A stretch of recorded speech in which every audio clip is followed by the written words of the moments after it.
Hello friends, welcome back to Indian kitchen. તો સૌથી પહેલાં જો તમે ચેનલને સબસ્ક્રાઈબ નથી કરી તો સબસ્ક્રાઈબ કરી અને બાજુમાં રહેલા બેલ આઇકન પર ક્લિક કરી દો, જેથી તમને ડેલી નોટિફિકેશન મળતી રહે. તો દિવાળીની નાસ્તા સિરીઝમાં આપણે આજે બનાવવાના છીએ ચણાના લોટની ચિપ્સ. તો ચિપ્સ બનાવવા માટે સૌથી પહેલાં મેં અડધો કપ જેટલો જ અડદનો લોટ લીધો છે અને ત્યારબાદ 1 કપ આપણે ચણાનો લોટ લઈ લેવાનો છે. અડધા કપ પાણીમાં મીઠું, બેકિંગ સોડા અને 1 ચમચી તેલ નાખી બધી જ વસ્તુને મિક્સ કરી દેવાની છે. તો આ બધી વસ્તુને આપણે પાણીમાં સૌથી પહેલાં મિક્સ કરી લઈશું. એક વખત મીઠું છે એ પાણીમાં પીગળી જાય ત્યારબાદ એ પાણીથી આપણે લોટ બાંધવાનો છે. તો ડાયરેક્ટ આપણે મીઠું અને બેકિંગ સોડા છે એ લોટમાં નહીં એડ કરીએ. આ રીતે આપણે પાણીમાં એક વખત ડાયલ્યુટ કરી અને ત્યારબાદ એડ કરીશું.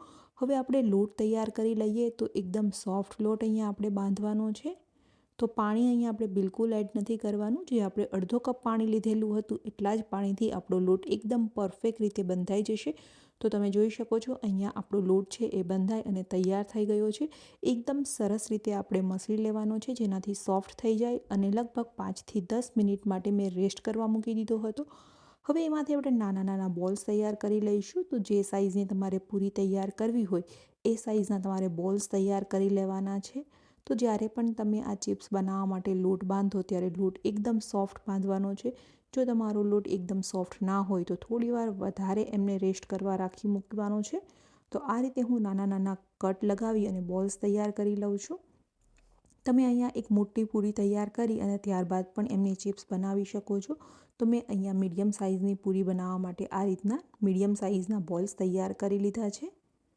આ ચિપ્સને તમે છે એ નાચોસની જગ્યાએ પણ યુઝ કરી શકો છો. એકદમ સરસ, ખાવામાં ટેસ્ટી અને ક્રિસ્પી બનશે અને દિવાળીના નાસ્તામાં તમે બનાવી શકો છો. બહારથી નાસ્તો લાવવો એના કરતાં તમે ઘરે જ હેલ્ધી અને ટેસ્ટી નાસ્તો બનાવી શકો છો. સ્ટોર કરીને તમે 10થી 15 દિવસ માટે પણ રાખી શકો છો.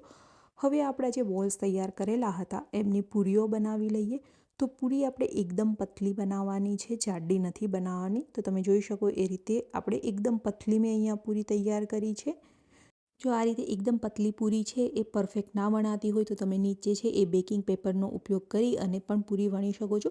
બેકિંગ પેપર રાખવાથી એકદમ પરફેક્ટ તમારી પૂરી બની અને તૈયાર થઈ જશે. હવે આપણે જે પૂરીઓ તૈયાર કરેલી છે એમને કટ લગાવી અને ચિપ્સની શેપમાં તૈયાર કરી લઈશું. તો અહીંયા તમે તમારી ઈચ્છા મુજબ છે એ લાંબી ચિપ્સ તૈયાર કરી શકો છો, અથવા તો પૂરીને છે એ હાફ કટ કરી અને તમે નાની નાની ચિપ્સ પણ બનાવી શકો છો. નાચોસનો જે શેપ છે એ પણ તમે આપી શકો છો. હવે ગરમ તેલમાં ફ્રાય કરી લેવાની છે. તો ગેસની ફ્લેમ આપણે હાઈ રાખીશું અને હાઈ ફ્લેમ પર જ ફ્રાય કરી લઈશું, એકદમ સરસ ક્રિસ્પી થાય ત્યાં સુધી. તો આ ચિપ્સને છે એ ક્રિસ્પી થતાં વધારે વાર નહીં લાગે, કારણ કે આપણે અહીંયા અડદના લોટનો ઉપયોગ કરેલો છે. તો અડદના લોટથી એકદમ સરસ ક્રિસ્પી બની જશે. તો અહીંયા આપણે અડદનો લોટ ચિપ્સને ક્રિસ્પી બનાવવા માટે જ કર્યો હતો. તો અહીંયા આપણી ચિપ્સ બની અને પરફેક્ટ તૈયાર થઈ ગઈ છે. એક બેચ તૈયાર થઈ ગઈ છે અને સેમ પ્રોસેસથી આપણે બાકીની બધી બેચ છે એમને તૈયાર કરી લેવાની છે. તો આ રીતની આપણે ફ્રાય કરવાની છે. એકદમ વધારે પડતી છે એ ડાર્ક ના થાય એ વાતનું ખાસ ધ્યાન રાખીશું.